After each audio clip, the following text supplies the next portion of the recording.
Welcome back, guys, to Behind the Build.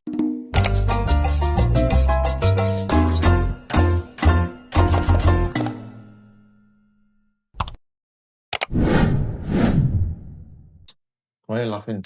No, don't laugh. Okay, welcome back to another episode of Behind the Build. Today we'll be questioning why.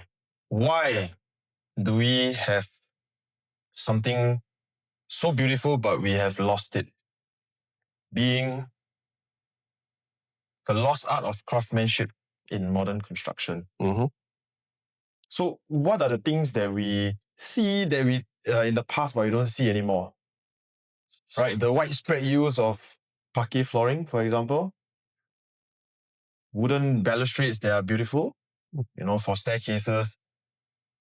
The handrails are all curved and varnished nicely. And then we get these, instead of those beautiful things, we have, what is that?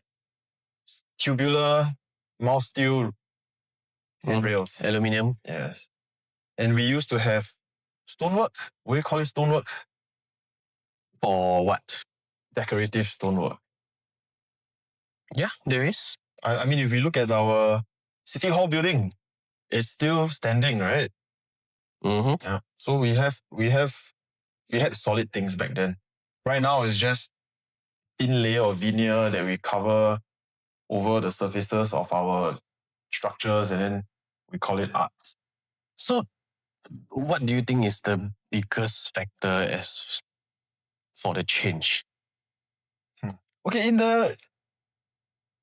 the basic sense, I would think it's the availability of the materials. Right? If I'm using a veneer piece of stone or wood, I'm technically using less material. Right? And then the rest of it can be substituted with concrete, for example. So I think availability of materials, which also translates to transport costs. Because if everything is so heavy, how many trips do we need to crane things up? So in a society, in this small country where nothing much is really available in our backyard, I guess we had to pivot to these things. I think it really depends on the type of project, the scale of project, and whether the project is regarded as a mass market, say for example our HDB house renovations, or comparing to, let's say, the bidding for Jewel Singapore, the airport itself, so if you talk about HDB, yes, every cost matter, every transport cost matter, labor cost, everything all falls in place as a consideration for cost itself.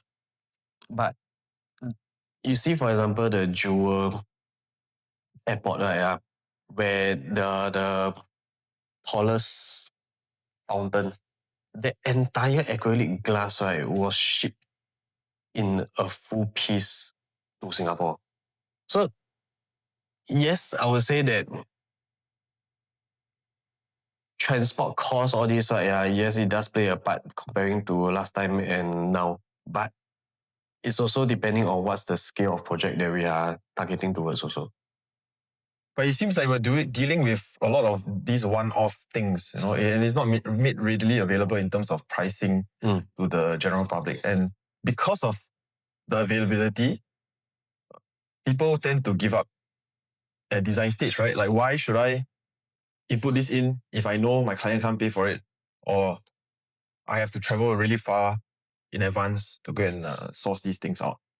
So these are the extra things I think that gatekeep our lost craft. Like, for example, stained glass factory. I don't think we have many left here in Singapore. Yeah, why is that? Because we don't have much demand for it anymore. Yeah. But imagine if HDB lets you build your stained glass in your house, I'm sure. I mean, it doesn't have to look like a church, right? It can always be something, something you personalize yourself. Yeah, maybe a portrait of you and your family. That'll be nice. If it's stained glass within the interiors itself, I think it's fine. But if imagine everybody, their facade, their window, they just have different colors. So every single unit is a different color on its own. So imagine how it would look like from an external point of view or from a foreigner's point of view, like coming to Singapore, seeing HDB as an icon of Singapore, and then you just have like rainbows of colors. I mean, there's one example, or the closest to it, which it can actually be quite nice, is I think if I'm not wrong, I think Sengkang or Punggol, where the corridor they covered the corridor lights with the plastic sheet, the different colored sheet. Then it makes the whole corridor from ground floor all the way to the top.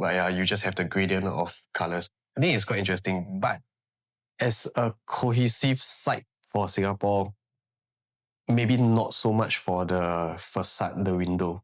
But if having it as a feature piece in your house, I think it would be quite nice. I think not just for the facade. Sometimes our main door, part of it can be glazing work as well. You can even do it on the wall or in between your main door and the living room. If you want to do a screen, and if you get natural light in, I think it's something you can consider. Or even as a window to blur in between your kitchen and your dining room. I think it's all right. Yeah, but that glass aside, how we talk about like gates, right, in Singapore. So in the past, it was much more common to have decorative cast iron, right? So you had this dark green coating on the cast iron, and then you had maybe like golden details on it, right? This used to be quite the norm, but these days, what do we get? We get plain hollow section, powder coated, and it's just vertical lines and lines, and it just looks like a cage. I think it also it depends on individual. Like, first of all, cast iron in the past, yes, they are very durable, but they are also very, very heavy. And in terms of the aesthetic itself, it may not be suited for modern aesthetic.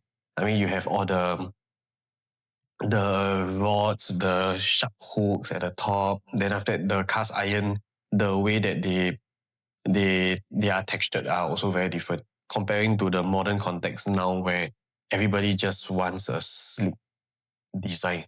But then again, yes, it's because everybody wants that sleek design, right? You will start to lose the beauty of all this cast iron, all this manufacturing process, right, on how they actually execute it. But if the price if the price is lower for these old craftsman items, I'm sure a lot more people will be willing to go for it. You know, it is just also considering as, for example, you are in your coffee shop, avoid a coffee shop, right? So the kitchen to the back of the alley we also can use cast iron to decorate it, but instead we get all the very standardized grills as well, the very flat bars that they weld together. Yeah, so technically we still have a lot of applications, and I feel maximalism, increasing the amount of details to a space, does give it character. You know, I am actually quite tired to see spaces that are empty. You know, oh yeah, the white spaces make this place so much more beautiful, and you know, it gets boring after a while. So we like to see modern craftsmanship come back. You know, hand-carved items, furnitures, hardwood furnitures, lacquered in different colors. You know, if you take a walk down to, I'm not sure, is it at Tan Boon Liat, is it? That furniture area? Oh, yeah. The one at Outram. Yeah. So you see some of them still sell oriental furniture. You know, some from Hong Kong, red color painted with like, I don't know, peacocks and stuff like that. I think it gives a lot of character rather than the slap-on plastic laminate with ABS aging square cabinets. You know, at best you get rounded edges. Yeah, I mean, we can still input soft closing if we want into these old furnitures. But I think the one factor is because Singapore products or material, all this furniture, all this, right, not about solid wood, hardwood, all this, right, they are all imported.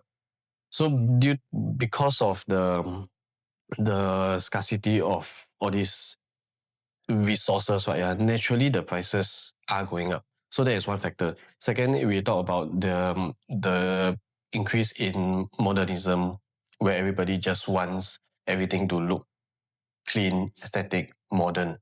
So because of that, your supply and demand just completely just shot down all the way until you only just have a few companies out there now that is doing, say, for example, your stained glass, your solid wood furniture, and then after even cast iron, all this, bamboo, all these, all they are very limited companies out there already. So indeed, naturally by doing that, right, the prices for import, for manufacturing, for all this craftsmanship, will naturally go up as well. So I'll give you an example. There was once I was moving office and I went on to Facebook Marketplace, right? So I wanted to get a work desk.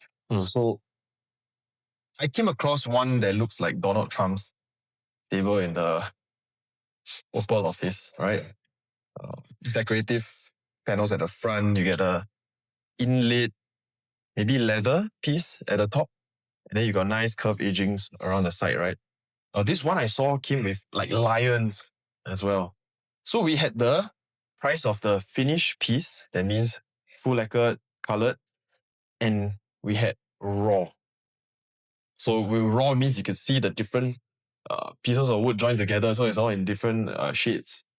So these two came from a carver in Bali. No. So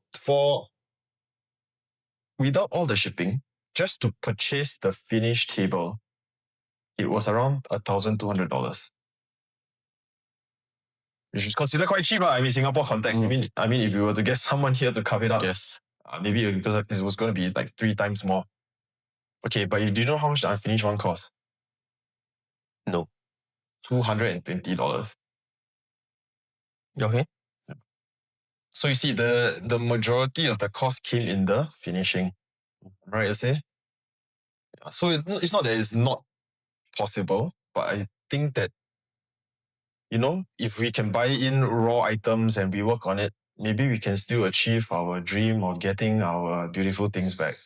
I think the key factor is, nowadays everybody sees time as money. Everybody just, from a business point of view, everybody just wants to produce things at the fastest rate with a minimum cost and time. So in this case, if let's say we do mass product, right, yes, we can definitely do everything in a bigger scale. Whether is it like say IKEA or this, right, to be able to bring down the cost, they let you go and install it yourself with all the tools and stuff like that.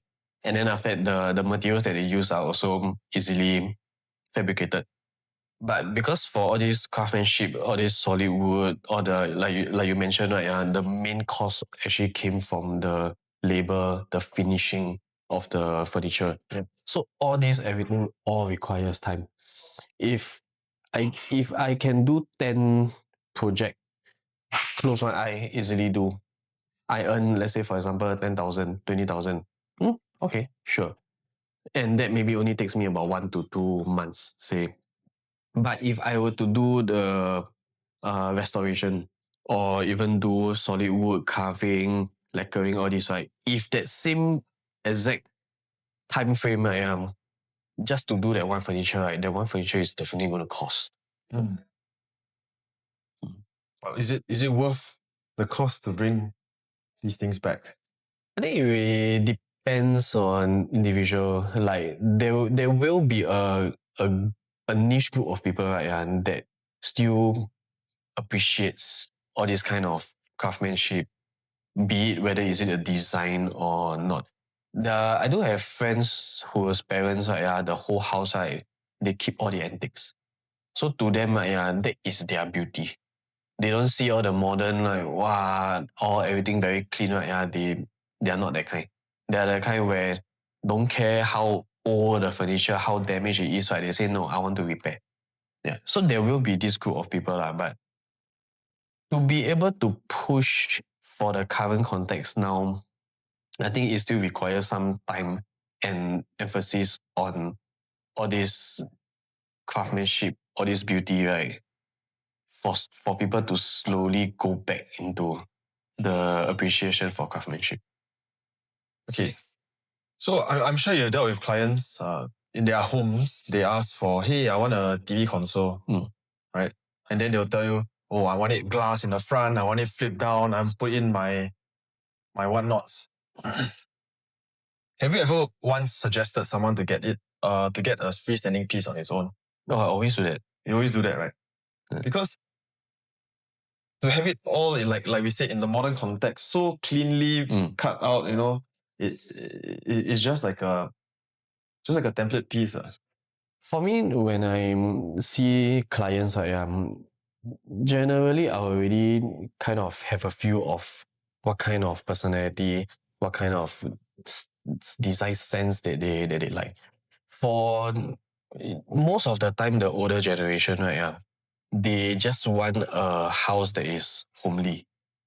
So the furniture, everything, they usually require minimal built-ins.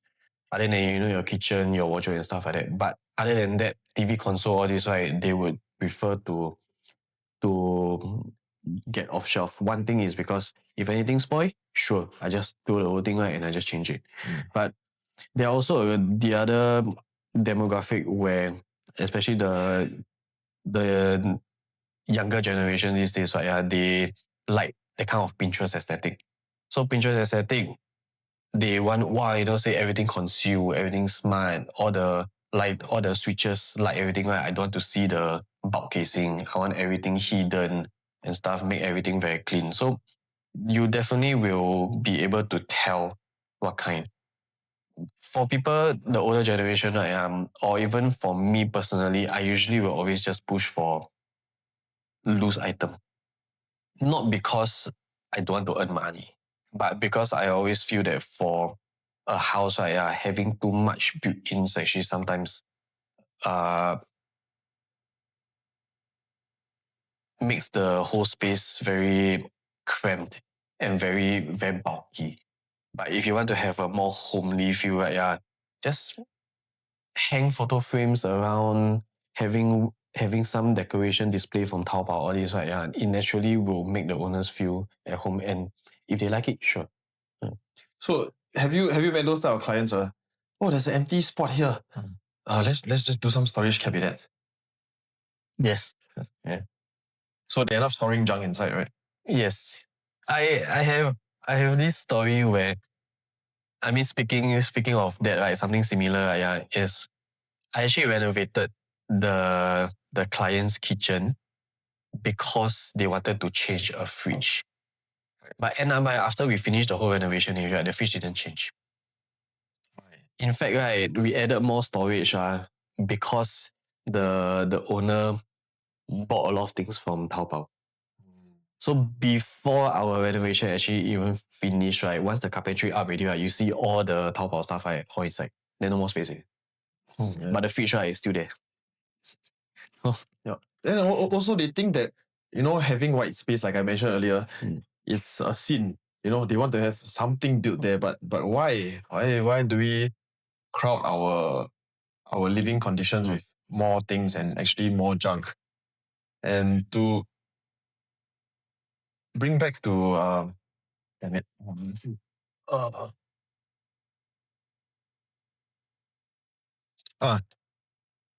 Bed frames. Oh. Right. So what's available now? Usually these days is faux leather with the diamond studs, or even a hollow metal frame with the wooden boards. Yes. And there's not much durability to it, right? Yeah. Yeah. So if your kid or your niece or your nephew just come over one day and then just jumping on the bed, something's gonna go, right? But then again, I have had clients purchase from Taobao solid wood, intricate carvings, whatnot. I think it's only 400 plus Sing dollars. Is it even real wood? It's real wood. Yeah, because when I assembled it, my workers couldn't assemble it because it was all in the instruction manual is like the singular piece, right? Yeah. They tell you, they don't even tell you, they don't even need number the fasteners, needles, the parts, everything. They don't number anything. So they just show you pictures. It's all in Mandarin. And I spent 4 hours assembling one bed frame. But it was decorative on the outside. But in the internal side, there were flip-up panels as well, and they were all heavy as. So I could tell that was quite solid lah. I actually expended more energy taking it apart when we assemble it wrongly and then reassembling it in the right places. Sometimes it's just flipping over. You miss one screw hole and you're like, oh, where did I go wrong here? But do you think it's customized or is also still prefabricated in mass market? I think they picked a nice design and then they broke it down into something that can be flat packed and assembled. But I think that's a very good initiative. IKEA. Like IKEA, but with more decorative and more solid elements. Right? In IKEA, we are still using chipboard, right? And the moment water enters from the sides, sometimes you put your cup on the IKEA table with ice, then start to grow a big pimple patch. Yeah. And you're like, and termite also. Termite infestation. Yes. So when we have hardwood materials, normally they are treated, right? Yeah. So sometimes termites don't even like the smell of what we treated the wood with, and they tend to last a very long time. But speaking of that, recently we went for the design fair. Right. There were engineered wood that are being produced now, where they are also soaked in the anti-termite solution. So in this case, how do you think the current context of us men making such stuff comparing to the traditional method where it's natural for the wood and the material itself?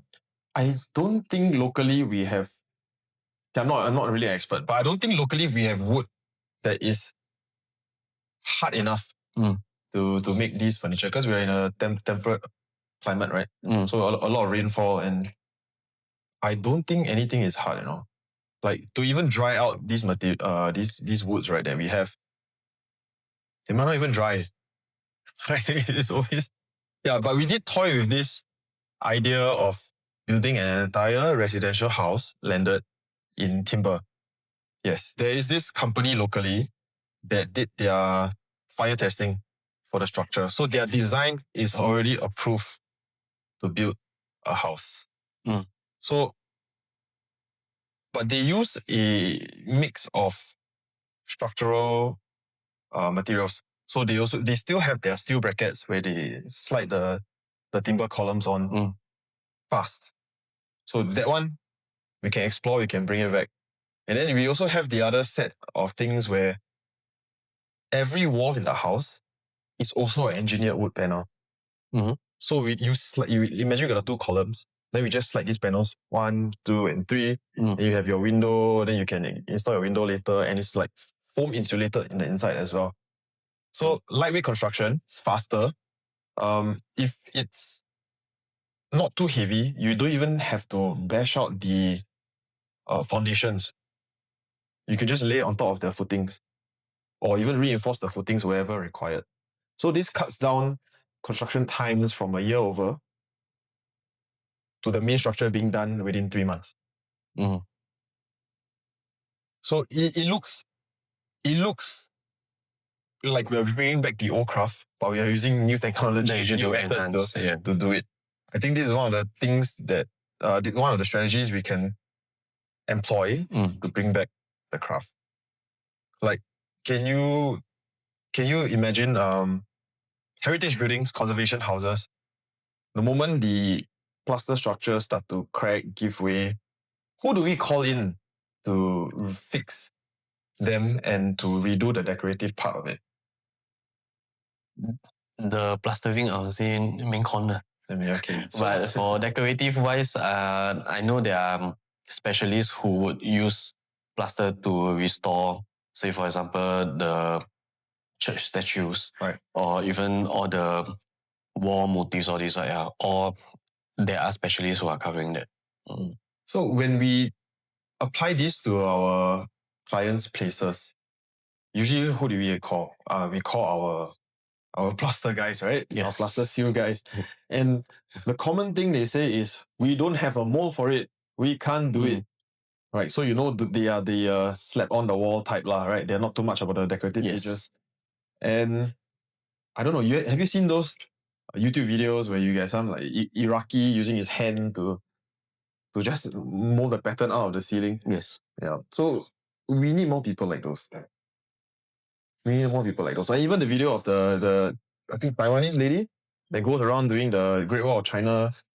China. From China, right? China. She does the Great Wall of China. She came to Singapore. She did, I think, two jobs here. Yeah, it's nice. Like I mean, on TikTok, Facebook, all this, right? You see that she like say the entire restaurant wall. Then she just plastered everything, right? And then after that she painted. Yeah, painted. Definitely when they show the end result, like it was really very very nice. But I mean, you see the amount of hours that she actually took, lah. So, well, more repetitions, quicker turnover. Yeah. I mean, nowadays people are about quicker turnovers lah, and minimal overhead lah. You see, in Europe, they still have stonemasons. Yeah, so they do a lot of restorative work to all the old buildings. I mean, we used to be a colonial outpost, and we have a lot of these buildings. But I know the structure of these buildings sometimes are not very stable. Yeah. That's why we see strengthening. Like if you go to Smith Street in Chinatown, you can see in between two sets of shophouses, there's this two columns and one I-beam running across to hold the structure together. Yeah. And it just looks out of place. Maybe from an aesthetic point of view, depending on how the architect or the designer or the civil engineer that actually did it. If they are being calculated properly and done properly, right? Yeah, you see, like for example, the National Gallery.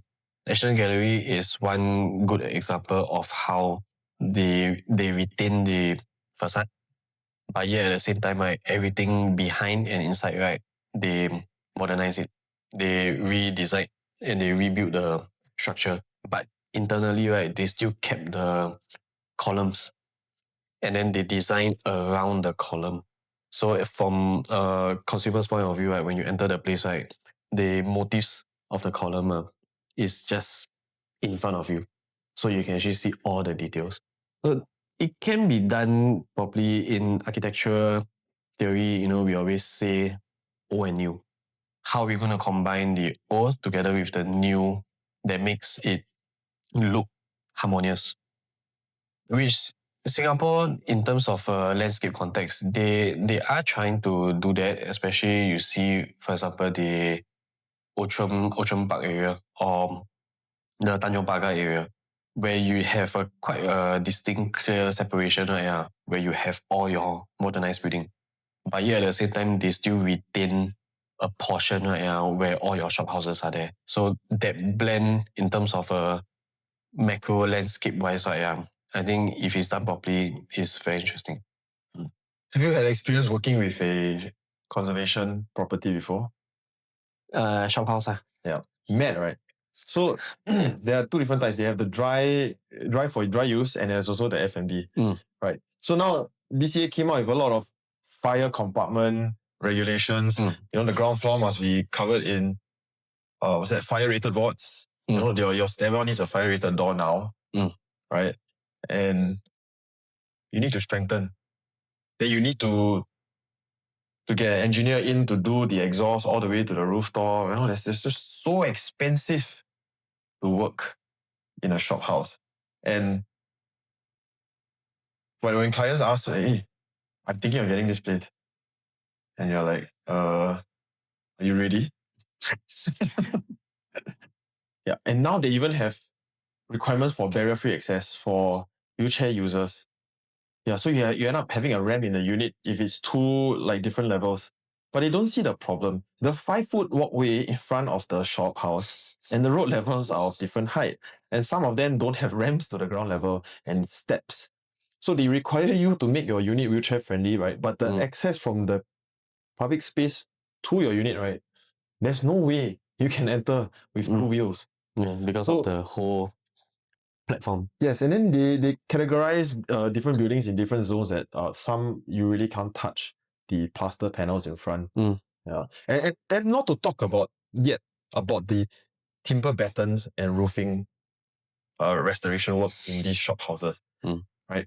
You have to set up a small scaffolding right in front. Your crane has to stop in front. You have to crane tiles up, crane the broken ones down, do a full restoration work. Yeah, it ended up costing owners quite a lot.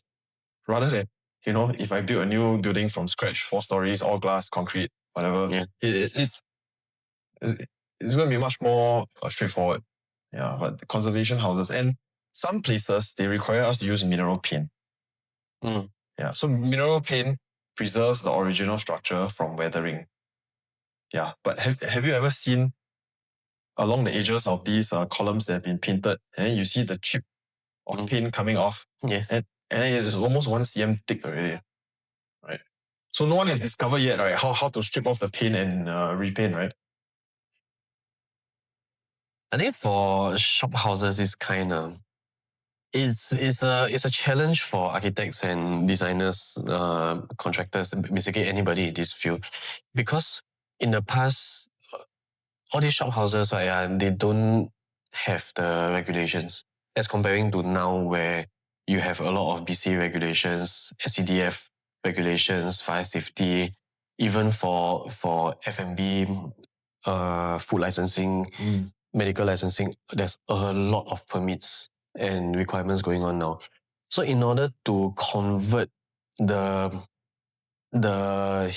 like all these historical heritage buildings, right, into the context of modernism now, right, with all these permit, it can be done, but it's going to cost a lot of hidden costs, right, that you don't see even before your shop opens.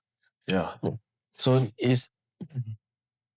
you see, it's more of sorry. So you see, it's more of like whether that client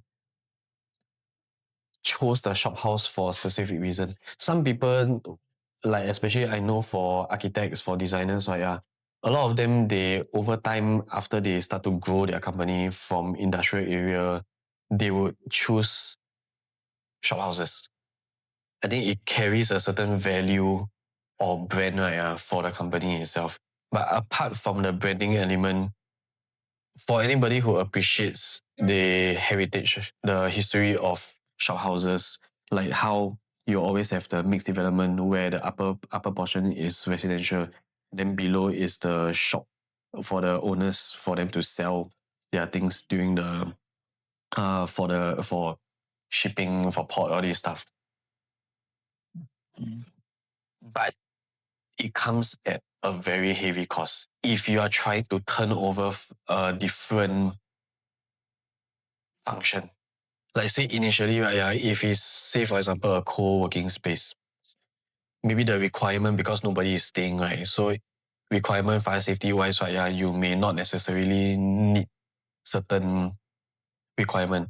But the moment you convert it into a F&B, first of all, your sprinkler, all this all has to come into place. And secondly, the amount of people coming in, right, will also affect your permit. And then affect with your change of permit, all this, right, all these are all going to cost time and money. So it's for F&B owners, for anybody, commercial clients who are willing to take on shop house, right, one is either they know their demographic will definitely turn over a higher revenue, or secondly, right, they appreciate the whole aesthetic and culture of shop house. Yeah, I always ask the "Are you ready?" question is because I had some clients ask me, "Can I add on an extra toilet?" Sure, sure. Oh, that's mad. We got a lot of regulatory red tape to go through, but it can be done. Can be done. Of course. Are you okay with it? Yeah. So we have hygiene issues also in the shop house areas. Because you go to some back streets, I'm not saying all shop houses, some back streets, right, it's full of rats. Yes. Some of them don't have proper grease maintenance, and then the whole drain is just flooded and stale, and there's a layer, and it smells like vomit, and it is very unhygienic. No, the pest infestation is mad. And sometimes I don't think that at a scale it can be solved quickly, right? Unless new infrastructure is laid over, right? I think this problem is going to be there for quite a while, right? So we always think, hey, if we build something new, it will cost more. But you see, in terms of heritage buildings, we are really sinking a lot of cost in just keeping the place alive. So whether is it viable in the long run, I have no idea. But a very good thing to look at between the lost craftsmanship and modern things today, right? Is remember we spoke about street lamps, right? We look at Sentosa Cove and we look at Tanjong Katong area. Oh, they are still nice, still decorative. But if you compare the rest of the other estates, it's this mono grey color structure with acrylic, and it's a warm light, and there's just no flavor to it. Yeah, like my area, they call it Lentor Green, Lentor, don't know what nice, beautiful sunrise gardens. Or you have street lamps like that, and I feel that's what's lacking for us. Yeah, because in the past when you go to Albert Hu Electrical, you go to the yeah, you go to their showroom. You see, there are so many outdoor lightings we can use, but I'm sure they also depend on all these wide scale projects where the development requires the use of something more decorative rather than the standard garden light, just one thing sticking out with one thing as well, And we gone the days where we had the whole thing carved out of stone structure with a lamp. We lost these things. I still have it in my home, and I appreciate it for what it is. But I don't agree with the lamps these days either. Wait, you have a street lamp in your... No, it's the stone, those landscaping garden light. I thought you tapao one street lamp into your house lah. Hey, don't expose me, I'm going to jail next week. I mean, sorry. I mean, I understand where you're coming from. But because Singapore is so small, I feel that in terms of master planning wise, I mean, yes, sure, cost is one. Secondly is, imagine you have Chinatown where they have their own street lamp, and then suddenly Chinatown already changed to one street down became Telok Ayer. Then Telok Ayer already suddenly you have another set of street lamps. Then go further down already, Tanjong Pagar, then you have another set of street lamps. I feel like in terms of aesthetic wise, right, yeah, if it's just regional area, say for example the day we were at Tanjong Katong, yeah, then I think it creates a mood for the area. Yeah. Then if it's in Chinatown, then it's tourism area. So okay, maybe their street lamps are different, sure. But imagine if every single district or area region, right, yeah, you just have different street lamp. I think in terms of a whole cohesive look for Singapore, wow, I think it's going to be damn messy. Yeah, but why do we need to be cohesive? Why do we need to look cohesive? I mean, if the area Telok Ayer, right, technically is like water bay, then Kreta Ayer is also car water, which is also in Chinese, 车水. So technically it's the same district. So to me, how we can differentiate these districts is basically the amount of conservation properties in the area. And whether number two, is it zoned for tourism? I mean, I do not know the full criteria. But I think having maybe the Chinatown zone and maybe Little India zone have their own cultural designs in this street infrastructure. I feel it's still highly possible to work out.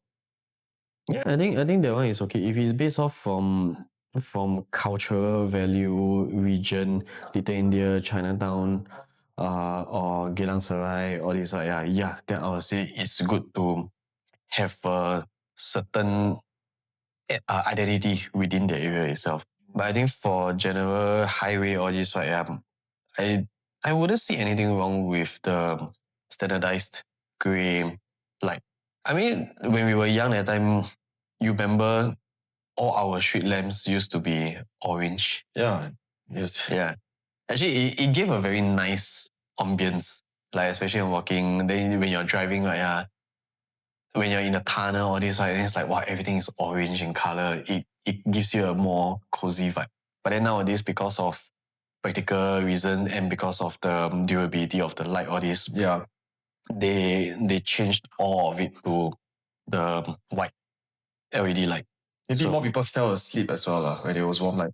Yeah, I mean, it was really very, very nice and cozy lighting. And then after that, they changed.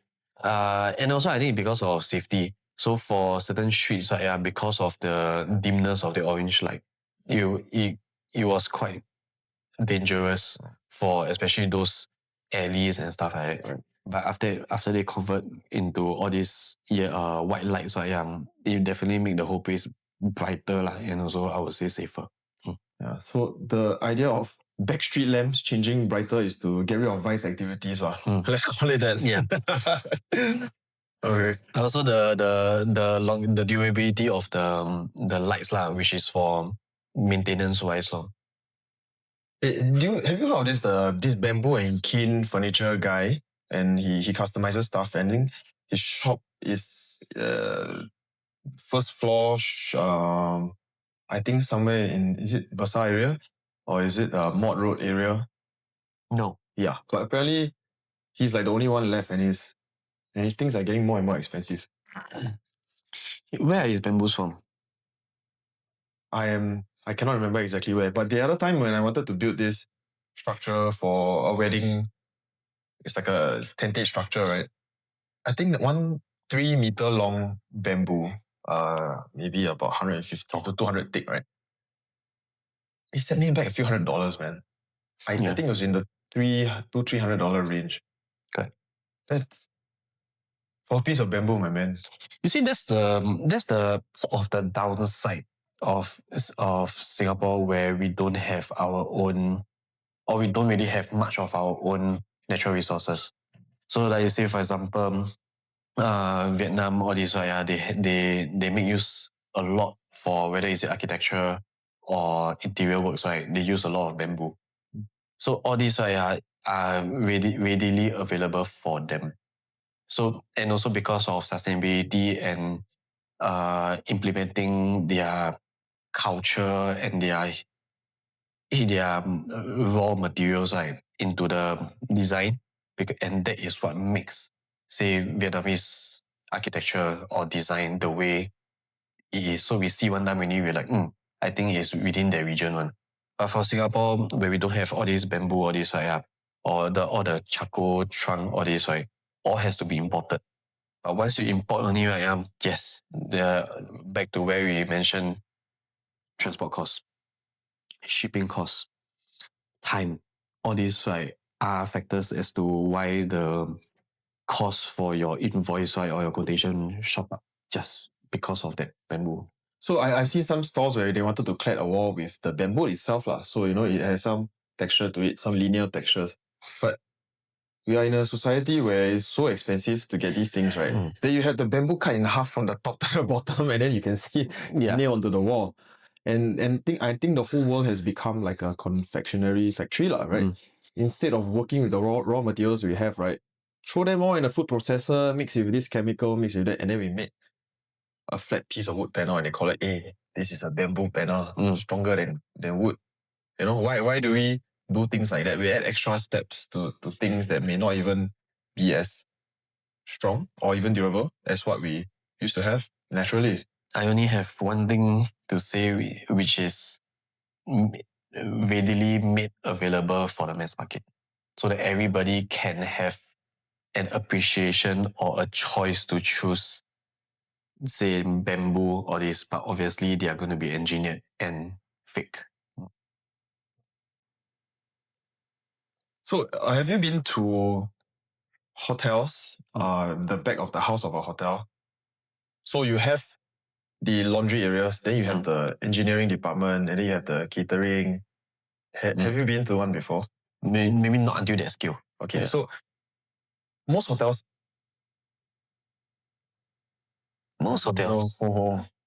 So most hotels that I've been to, right, the engineering department always has this room where when you walk past, you will smell the very pungent, thinner kerosene kind of solvents. Okay. Then on the door is always written restoration. Mm. Yeah. So what they do is, right, more often than not, they will hire most of the time it's a man from Hong Kong who is very good at dealing with hardwood. And like what it says, the restoration and the repairing of these antique furnitures that these hotels have. And I believe it's a very good initiative. They're not coming in to replace things with square boxes and rectangles again. Yeah. So we did toy with the idea before of hiring someone in-house just to do repair works for the general market. And I have a lot of clients back then texting in with the pictures of their antiques. Oh, it's beautiful. The whole thing is wood, right? And then it's like a sofa. And the sofa is a bit squarish, right?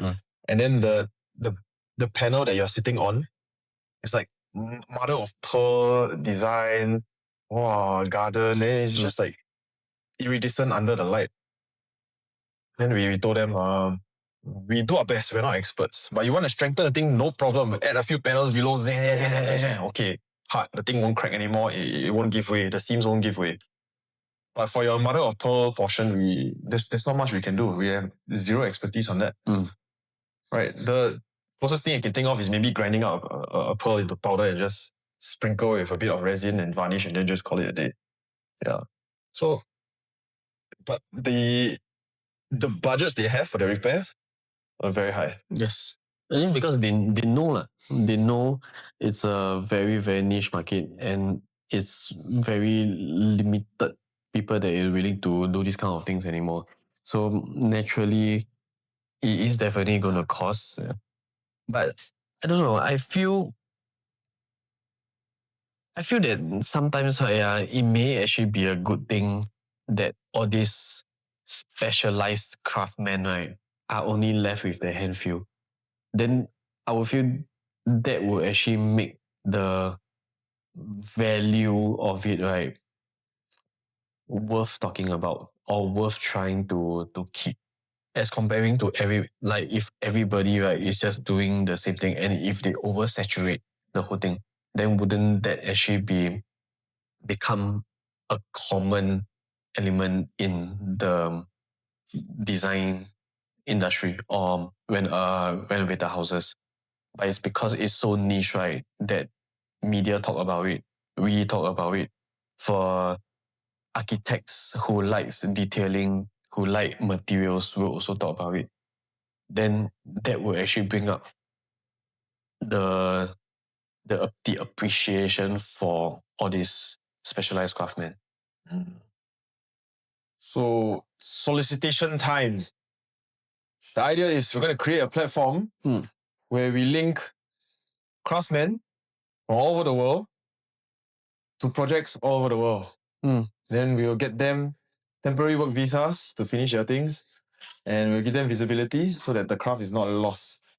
So people in Singapore can even learn how to carve stone from a mason from Italy, for example, or even how to build bamboo structures from Bali.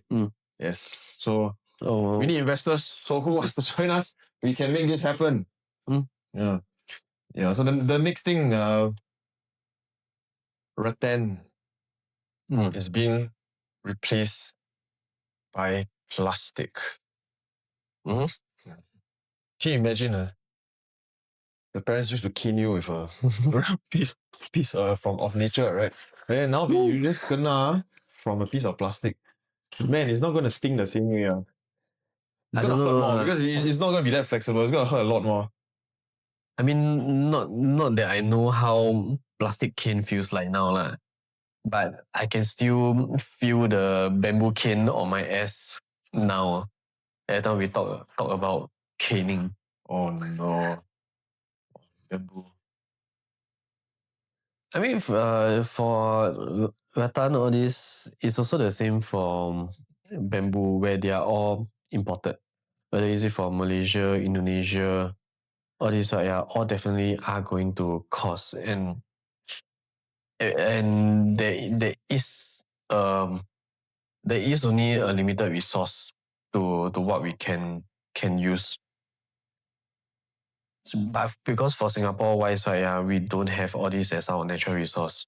So we can only import. Everything is about import. That's why if everything import, right, especially with all that tariffs going on now, right, with all the inflation, all this, right, the cost of things are going to go up, including renovation.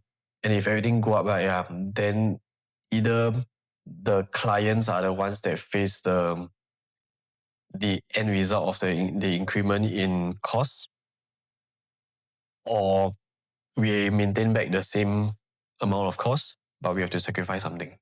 Yeah, but that's the thing, right? Because we're in this industry, we do not want to see materials getting worse. We want to see designs getting cleaner. We don't want more simplification than what we have right now. This is a very big problem. Like you said earlier, if I know having lesser people to continue this craft is not too bad a thing, but we need to think about it. If they are too busy trying to churn out whatever orders they have left, how do they find the time then to pass on the skills? Because it will be lost. And when we talk about these skills, it's not just about, yes, I got a hammer, I got this, I can chisel. No, I mean, there's a way, there's an angle, there are prongs. Is it flat, or is it a curve, or is it a pointed edge? And the strength you need to remove a certain amount of material. You have to do to learn. But if you don't have someone guiding you, right? I mean, watching a YouTube tutorial is not going to help, right? It's like when we first did art, right? If our teacher didn't tell us, oh, you need to prime your canvas before you start painting, right? We'll probably just not get a very good adhesion, right? And then if we don't have someone guiding us, hey, use a flat brush for detailing, use a round brush for more organic shapes.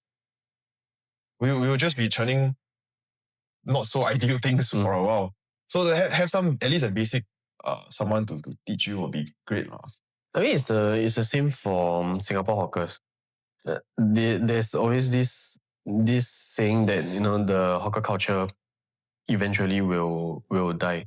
I mean, you have a handful of youngsters that are the second generation, third generation, but not a lot of people are willing to go through that hours, because for hawkers, right, most of them, right, you have to wake up very early in the morning, like maybe even 3-4 o'clock, right, you need to start preparing. Then prepare already. After that, if you are, depending on what you're selling, some people start to sell in the morning. So by 5 a.m, right, they are already downstairs preparing. Then after they start selling, like maybe say 6 plus 7, all the way. Also depending, there are some morning market, some whole day market. And then they prepare all the way until maybe say 9 plus 10 p.m. After they close. They close already, right? Yeah. After that, they still need to go and prepare for the next day's item. So I think generation-wise, maybe not a lot of people are willing to put themselves into this position where they want to do this kind of long hours or even such meticulous stuff, right? Because where is the money over time input? Okay, so at the end of the day, it boils down to economics, right? So if this economics problem can be solved in a way that if we can have an initiative and we bring back the demand for this, then naturally you will have more fresh hands joining an apprenticeship to see a future here. So to me, to be able to solve this economic problem, right, is number one, awareness, right? If, for example, I were to carve out this stone statue for you, and I tell you, sir, it will be cheaper than you making a concrete mold, pouring it in, burnishing it, put some coating, put some resin coating to look like marble. Would you say okay? If I told you it can do it for you cheaper with an original craftsman from that region doing it in your backyard for 2 weeks? Yeah, sure. Sure. So yes, back to solicitation time. Yes, we're gonna need people. There's one of the ways I thought about to bring back the craft is exactly that platform. So I think the platform is good because not only are we limited to Singapore, we are able to create awareness, right, for all these craftsmen, all this culture, all this history from Malaysia, Indonesia, or even the Western country across the world itself.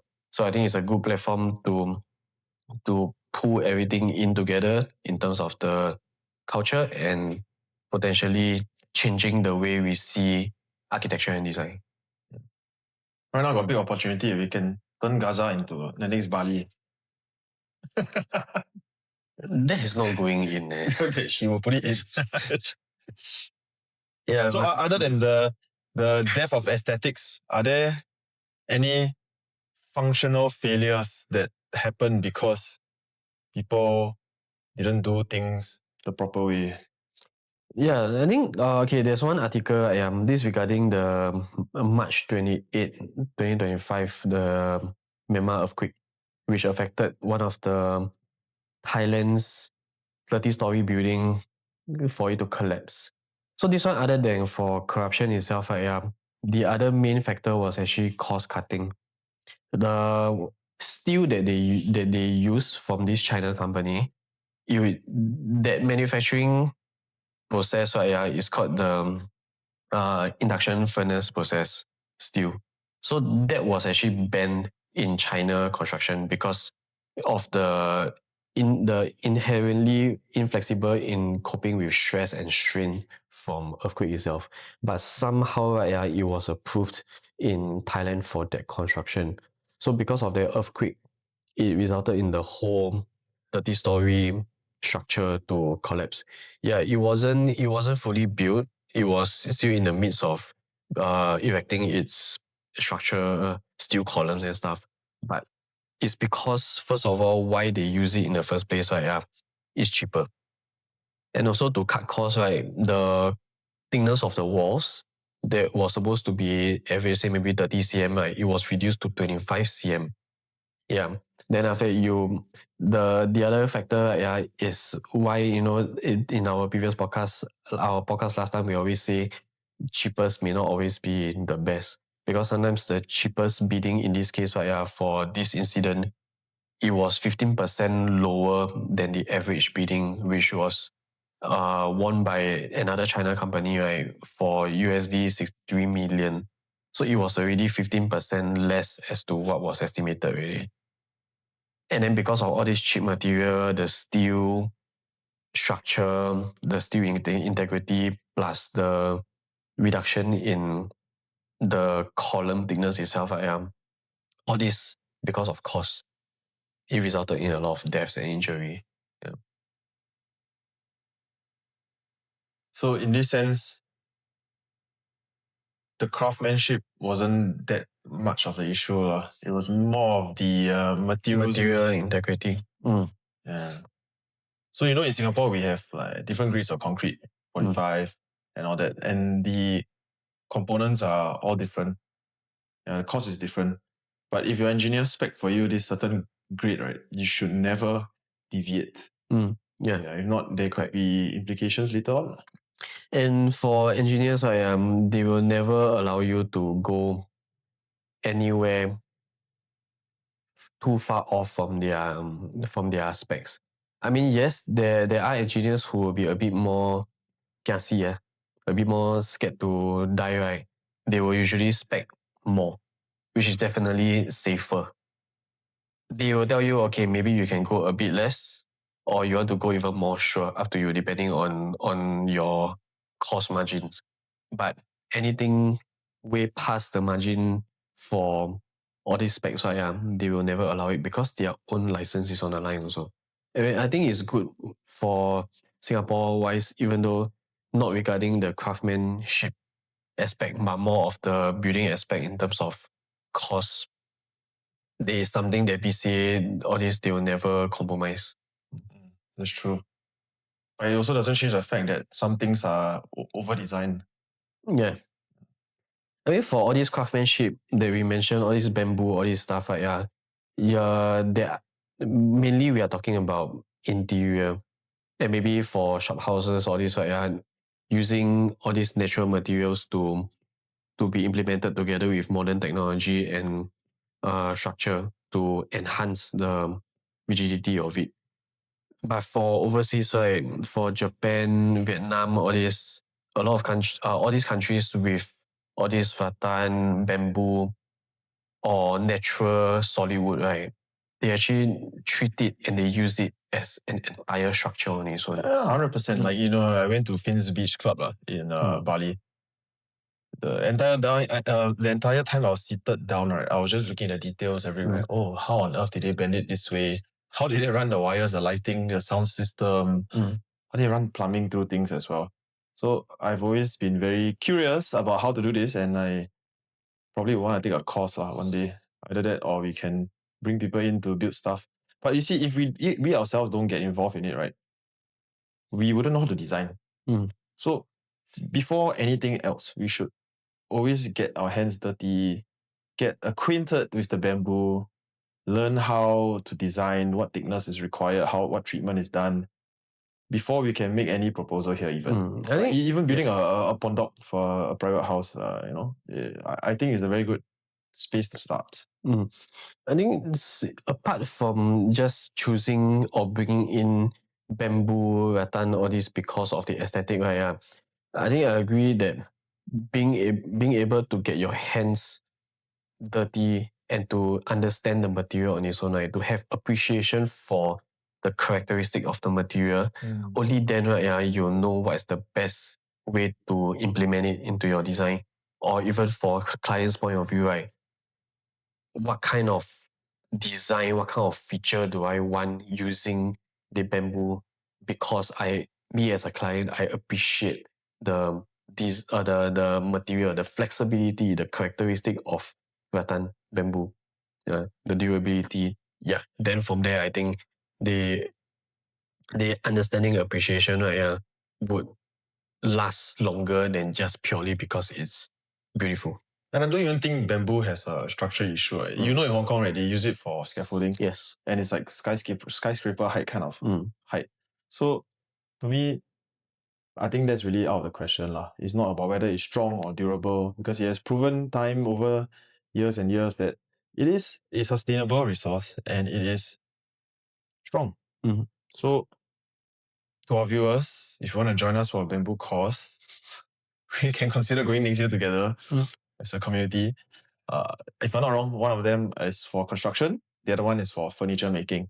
So you can choose at what scale you want to learn how to work with bamboo. It's an 11-day retreat, 1-day break. Ooh. Yes. So you gotta live inside I'm not sure, is it like the forest or something? Yeah, you're gonna spend a solid 11 days there. Yeah, I mean, nowadays, people during their recreational time, they like to do pottery, painting, all this, right? Yeah, because they appreciate the hands-on creativity of it. So this is also another aspect, right, for Singaporeans or anybody across the world to try and experience for themselves, right? Living, say, for example, 11 days in a jungle or somewhere secluded, right? Just to understand and experiment with rattan bamboo. Yeah, I think it's quite interesting. Yeah. So at Behind the Build, we don't just talk about business. We don't just talk about how much things are supposed to cost. We don't talk about problems all the time. Okay, in Behind the Build, we also talk about the lost art, the craft, Yes, the appreciation, the details, and the design. So with that being said, if you like our content today, please give us a subscribe, follow, like, share, and and if you all have any foreign viewers, if you all have any materials that you all want us to potentially explore, you can hit us up as well. Then other than that, that's the end of our episode, and see you in the next one. Bye-bye. Bye.